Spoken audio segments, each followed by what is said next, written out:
Marianne Taylor, I am delighted to welcome you today to speak to us.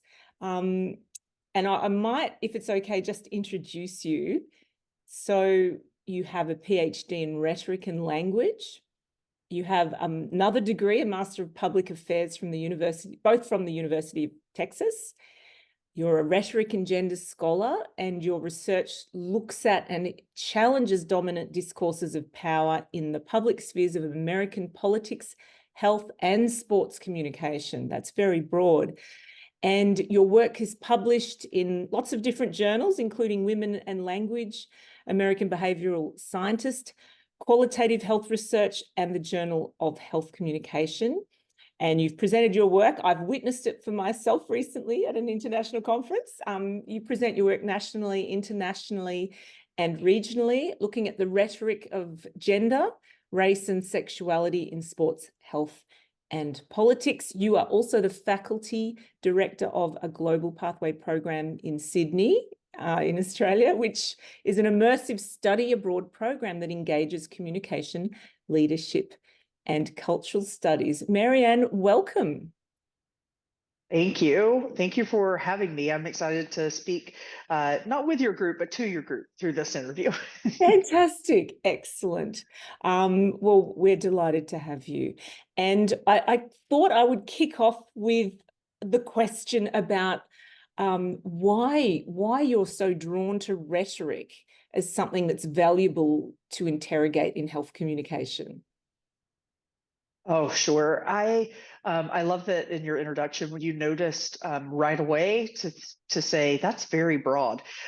What I learned when if you sort of look at my trajectory, I really cut my teeth and still write in this area quite a bit in American politics. And you really can't talk about American politics without talking about power and gatekeeping and really understanding just infrastructure of governance. And so given that that's the area I spend so much time in, I realized right away that particularly sports communication, health communication, as a rhetorician, I would say are inherently political.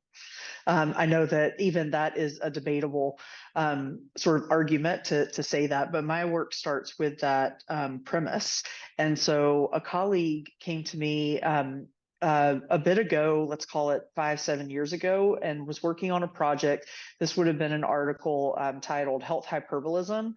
And her name is Dr. Elizabeth Glowacki, and she said, I can't quite crack this case. I'm looking at users on social media and how they're interacting to health crisis, but there's something that I can't quite uncover. And when we were working together and I was reading her work, I was thinking, have you thought about sort of language as it's rooted in scarcity and sort of behaviors of people when they feel like something's being taken away from them, or they're frightened, or they're scared? Sort of, have you looked into that literature, which would be sort of rhetoric and social movements? And right away she said, okay, so you're joining the project. You and your big mouth. You got yourself. But and that's been a very good alliance, hasn't it? You've written some really great papers with Elizabeth since then. Absolutely. It became a team really early on, because what she brought in methodology, which I'm not formally trained in health communication, I would call her absolutely a health qualitative scholar, and a rock star one at that. That's her area. And then my area was very much at looking at how really discourses and vocabulary shape our everyday language, particularly when we are met with, historical, whether it's oppression or sort of dominant discourses that don't always sit well with us as our environment suggests. And I really want to get at the root what's behind that. And rhetoric for me is the key to unlocking some of that. And really, when I say rhetoric, it's within the home of philosophy. So when you hear rhetoric, I think most of your students will be, whether they know it or not, very familiar with it, because I would call it sort of in a vertical of philosophy. And my particular area is really thinking about how language not only shapes us, but how we use language in our everyday to talk about these very important contexts that really are crucial to our lives, health being certainly one of those. Yeah, and it's not just about the words themselves, although the linguistic side of it can be really interesting, but I guess the types of stories that get told, the framing that's used to communicate a health issue or concern. Absolutely. One of the articles Elizabeth and I did together, we're looking exactly at how you just said that, Monique, which was thinking about, when a provider or a doctor, so medical provider or doctor, talks with a patient, and a patient sort of perceives that very formal, let's call it diagnosis, but the patient doesn't really have the language or vocabulary. So that's that linguistic piece. But then the doctor or the medical provider may not understand or perceive the patient's expression of pain or discomfort, because they might not understand really anything about where that patient is from, their experiences. If they have any experience with trauma, if they have any experience with historical and systemic oppression, those kinds of things. Rhetoric really allows you to get in there and ask some of those hard questions. To your point, to say it's not just the word or vocabulary itself or the epistemology, but it also is ideology and ideological, to think about where are these folks coming from in the case of patient provider and then patient, one from a very formal medical training, and then a patient from a very informal lived experience. And if we don't have the way to communicate that in the in between, care is going to get lost somewhere in that in between. And that's what I'm really interested in. And I did some of that work in the article, The Language of Pain, that you and I have referenced before. Yes. Now, there's a number of really good articles and cases to draw from. And I thought I definitely want to get to health hyperbolism and to the pain analysis you did, but I thought we might start with the Opioid Spoon Project, and was hoping you could. So this is I guess I'll let you fill us in on it. So tell us about your work analysing the Opioid Spoon Project campaign and the possibilities, because you talk about what the possibilities are that kind of less orthodox and more disruptive campaigns like this one can open up for health communication. Absolutely. Just for context, in the United States, I would say we were and still are in an opioid epidemic and frankly, a health crisis. And then along with that health crisis was a health crisis communication as well, because like many crises, there's a bit of misunderstanding and frankly just ignorance around, and I don't mean just willing ignorance. I mean just not knowing a lot about a topic. And the opioid epidemic in the United States is just it's tragic, frankly. And really, the leading voices in the opioid epidemic were from your formal institutionalized areas, particularly lawmakers, policymakers, and then one big corporate entity, which was Purdue Pharma. And so Purdue Pharma, if you're interested in looking at a little more information about them, there's been a couple of Netflix specials. There have been some investigative reporting. And fictionalized, well, not, I mean, it's obviously it's actors playing the parts, but based on that true story too, the Netflix series. Absolutely. I don't remember what it's called, that one. I can't either right now for some strange reason. but what they were, and when you think about a corporate entity like Purdue, Purdue was not the only pharmaceutical manufacturer distributing opioids at this rate, but I think they, and rightfully so, get a lot of credit for a narrative that they were able to really tell to the public is we're just the makers of this wonderful drug that helps a lot of people in need, and if it's abused, that's not our fault. That's a user, that's an end user trajectory. That's we're doing good for people. We shouldn't really be part of this this effort of a smear campaign that everyone wants to have against us. And of course Purdue can hire the best PR Yep. professionals in the country, and so it's to really kind of push back on that narrative, you started to see really grassroots movements. You didn't see a lot at formal levels like Congress, for example. It wasn't like people were passing laws yet to really get Purdue in under control, but you started seeing some grassroots movements through storytelling and people who had these experiences with family addiction that didn't quite meet the sort of normative narrative that Purdue was putting out there. And one of the ones that caught our eye just geographically, and this would our being Elizabeth's and mine, was because Purdue is located in Stamford, Connecticut. That's geographically close to where we are in Boston, Massachusetts. And the story of Dominique Esposito was one that sort of started as a murmur and then became a loud thud, and we got really interested in it because Dominique Esposito was an artist, or is an artist, and what he did was design this on mass scale physical representation of an opioid spoon, hundreds and hundreds of pounds in weight, and set it in front of Purdue Pharma at Stamford, Connecticut.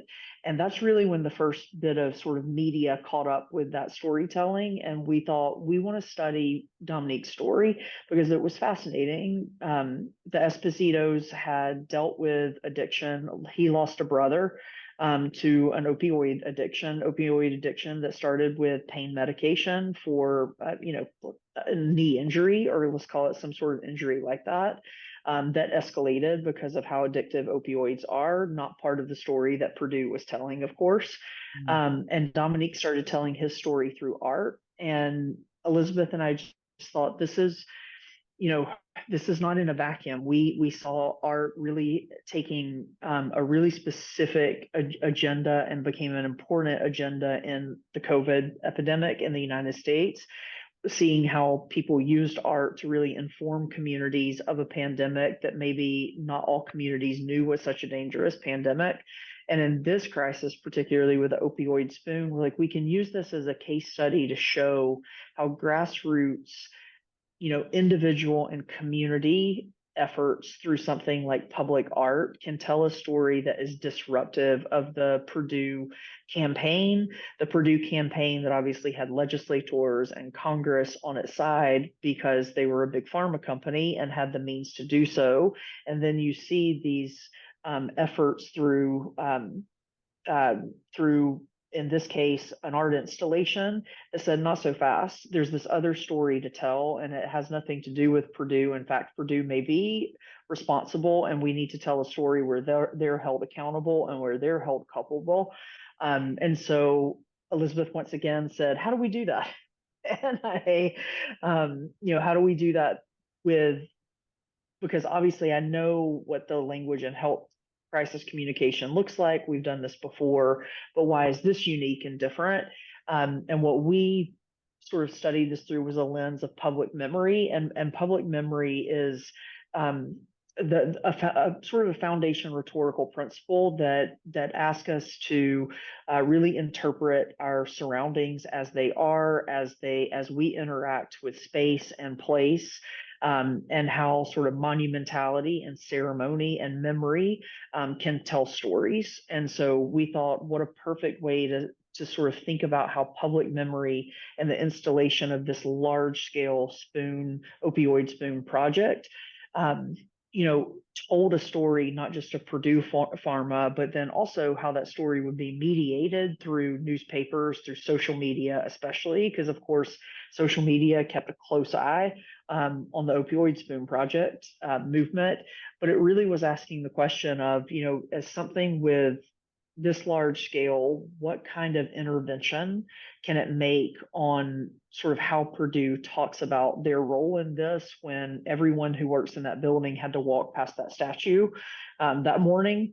And, it was a really eye-opening experience to think about, it doesn't take sort of a huge cultural shift to really interrogate these like hegemonic ways of thinking.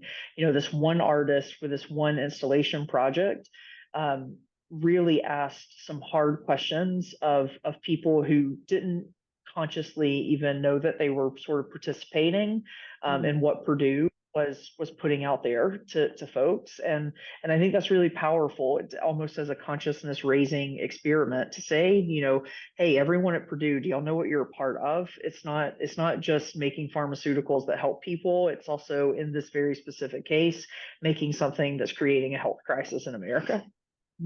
It's phenomenal. What a profound image, the spoon, the sculpture of the spoon, because they had to walk, they were forced to walk past it. They couldn't, and even skirt around it to actually get in their front door of their building.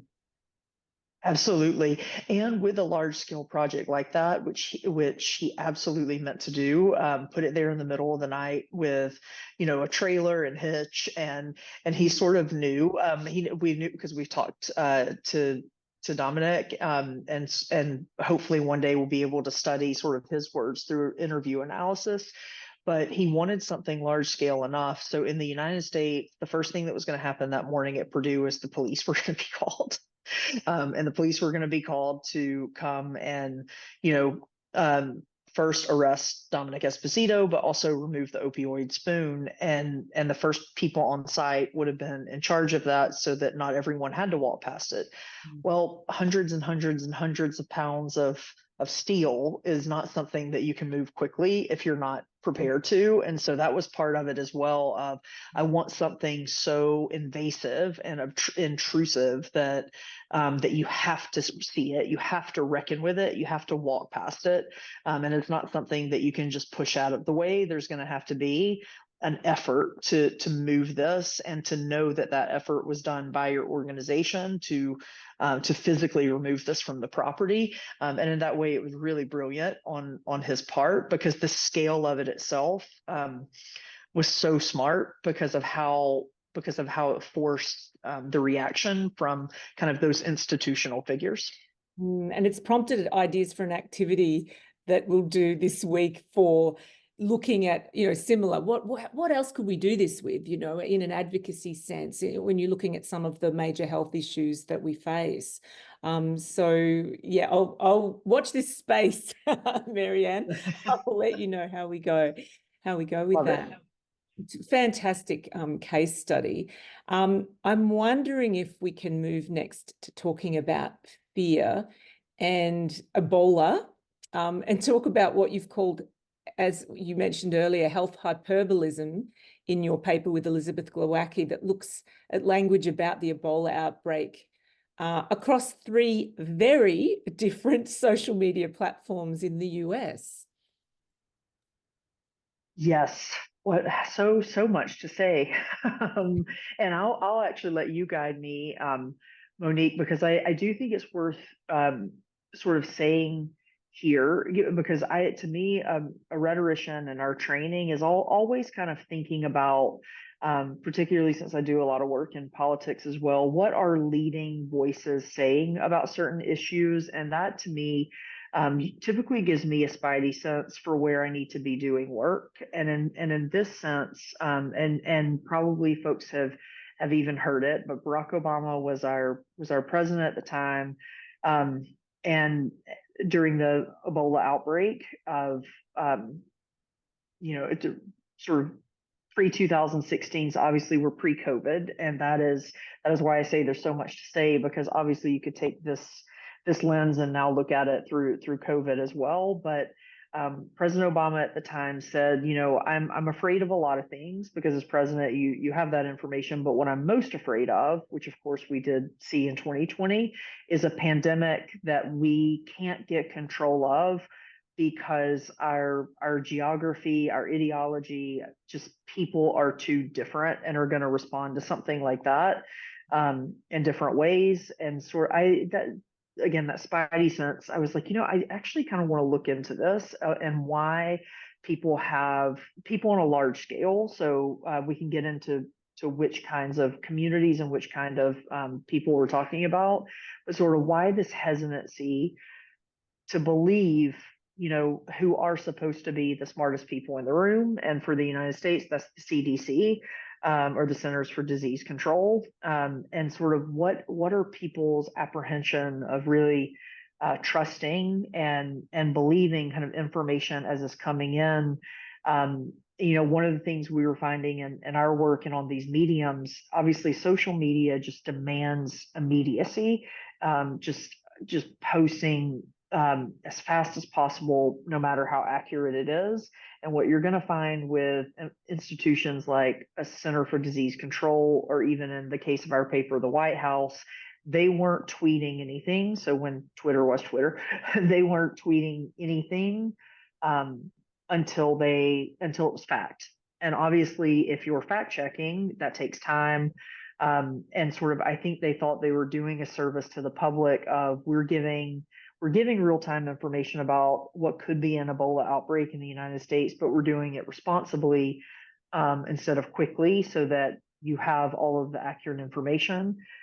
Well, given that there was so much room and so much space in between when those posts were coming, you can imagine what filled the gaps. That lovely information vacuum.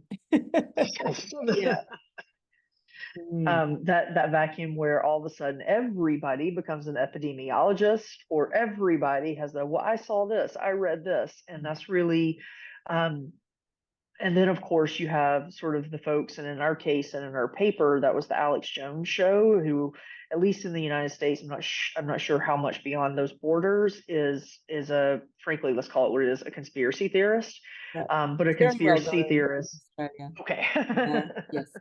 Yeah, a conspiracy theorist with a very large base. And at that time had his radio show, which has since been at least canceled for now because of the lawsuit with the conspiracies he stated for Sandy Hook, which was a school shooting in the States. But he was also during the Ebola outbreak, which frankly we can't really call an outbreak because at the end of the day, sort of institutionally, it was managed. There was a small outbreak in Dallas. It was studied in Atlanta. It was contained.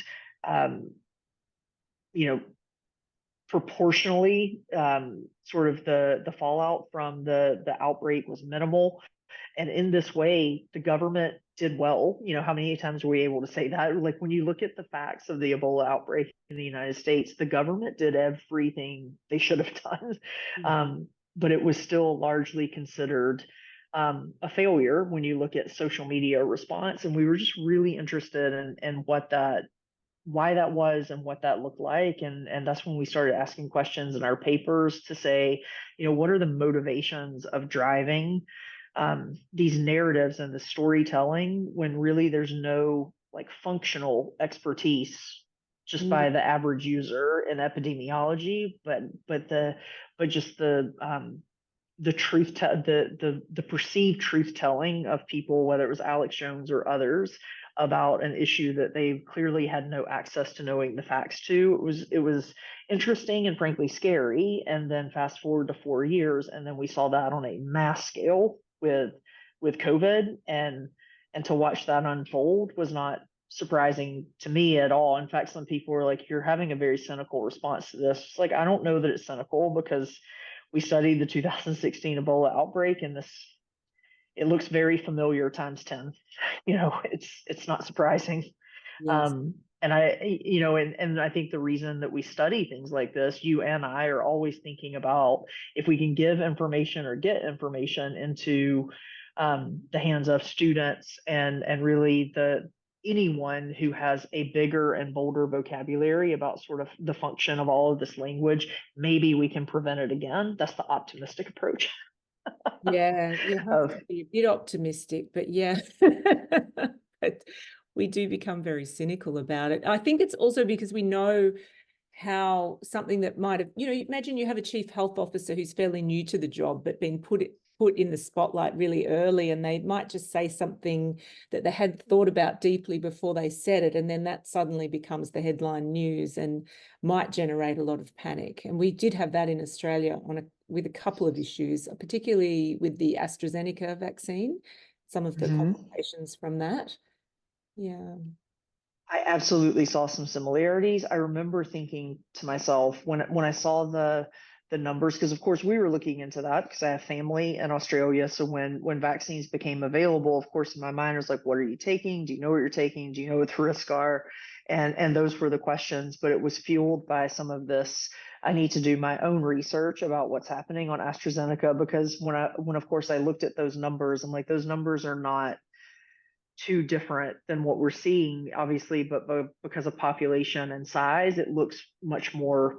Um, um, I don't know what word to use, but it looks much scarier than it might actually be in reality. And then, of course, fear response and panic response is just don't take it. When, of course, in this case, we knew that the risk of not taking it were much bigger than the risk of taking it, and how you communicate that to people is going to get lost when messaging is fear based. Mm, great point. And then I think further down the track we'll unravel kind of the ethics of fear appeals too, because there's different arguments for and against doing that. And then you've got the different cultural contexts. But I'm mindful we're running out of time. I'm so sad. It's so But fast. I know. I just got the warning from Zoom that we've almost run out of time. But I did want to look at your work investigating the language of pain and focusing on women's pain in primary healthcare settings. And you particularly were interested in a number of studies actually of looking at the patient-doctor relationship and communication between the two groups, and things that doctors miss in terms of cultural, racial competencies and these important understandings, and they can be a matter of life and death, as you point out. Absolutely. And that is once I started down this line of research, I just, HealthCom had me hook, line, and sinker, because I realized it was all about power. Power and messaging, and the U.S. has some sort of original sins, particularly tied to race, slavery, and the Black American experience. And so I know that doesn't sort of cross borders, and you sort of can't take a case in the U.S. and say, okay, if we were to look at this about sort of historical oppression in Australia, would it be the same? I do think you could find similarities and kind of go, down that path because of sort of the unique historical oppressions for, say, First Nations and Indigenous communities Absolutely. in Australia. Yeah, very much so. Those inequities are really pronounced in healthcare settings, in Absolutely. doctor-patient interactions for First Nations people. Yeah, it's a really good point. And what we found, so we sort of take for granted in the space of the academic space, where we don't sort of think of the everyday in mass. But in looking at some of the sort of the stereotype threat and the way that language is used for Black Americans, especially as patients in the American healthcare system, a doctor is going to get medical training in a way that is medically science based, as it should be, for sure. Um, but sometimes if you don't have a curriculum in, okay, but what are some of the, to your point, in the question, what are some of the cultural, ideological, sort of everyday differences between, a Black American who lives in a major metropolitan city and a doctor who may have trained in a medical science that didn't talk about any of those differences? And when there is no sort of understanding of that difference, how do you meet a patient where they are? And so in our study, that's one of the things we looked at, is those gaps between, particularly in pain, and particularly with pain as expressed by in Black maternal health. But what was getting lost when a Black mom was saying, I have this pain, and it not being perceived as, on a pain scale, as great of a threat as if the same, all things being equal, the same patient 3 doors down who was white said they were experiencing that pain, and the pain was perceived on a different scale. And one of the things we were sort of thinking in our study is we don't think that's in the training or the curriculum. We think something else is missing here, and it is tied to some of those historical sins that are embedded in the U.S. education system, that are embedded even in medical curriculums, and that are embedded in the way that we really just understand humanity. Because obviously difference is something that has to be, shared and stated and accepted. And if someone says, no, I'm going to treat all of my patients the same, that obviously there's some ideological barriers there, where we think the patient's going to get the short end of that stick. And it took some rather high profile cases. You Mhm. start with, one of the most famous women in the world, Serena Williams. Absolutely. And in her story, she's talked about it, and in her HBO documentary of, I forget the amount of times of I am in pain, I understand my body, I'm a world-class athlete, this is not right, and being told, you're fine, this is part of the process. You're a first-time mom. If you weren't, During childbirth, wasn't it? She was yes, in labor. absolutely. Yes, absolutely, and almost had a pulmonary, or did have a pulmonary embolism that almost killed her. And that those stories, and in the paper that we published, we were looking at Kira Jackson's story. Someone who is just ticks every box of outstanding health, right down to a marathoner, and was a college athlete, and can't, and to say, something's not right. I know my body, something's not right. And that there were, it, it's so interesting. I know we're running out of time, so I want to do it quickly. Not interesting, it's deflating, but also the more that we pay attention to this, I think the better, we can get to something more optimistic. But there's a major distrust of Black women and families of a medical system, rightfully so, because of the historical and systemic oppression of it. And then there's a huge epistemic and even heuristic gap between sort of a medical system not understanding the experiences of Black women and families. And when you think of that through a Venn diagram, which is what we hope a lot of research is doing now, there is some hope. And if we can just acknowledge that there are gaps here, that are really hard. And I know people feel shameful of why those gaps are there. And I know we want to think we don't participate in these historical and systemic problems, but if we can have some like radical acceptance of those, of those systemic issues, in a way that really understands how all of these sort of principles work together, there's some optimism there. But to your point, we continue to get examples. I mean, America's Black maternal health rate continues to decline, not get better. And that is, it's hard to understand, given what our healthcare system is designed to do, one of the most technologically advanced there is. And yet Black moms are dying at a rate that is getting, that is faster, not slower. And so we really have to get creative in how we approach these problems. And one of the ways I hope I'm doing that in the research is to think more about ideology, not just the medical science itself. It's just fantastic, Marianne. I'm looking at the clock, and we're about to run out. I will stay on to keep talking to you a bit more. But thank you so much for talking to us today and sharing your really valuable research with us. Thank you, Monique, and good luck to all the students. Can't wait to see what you all do. Thank you.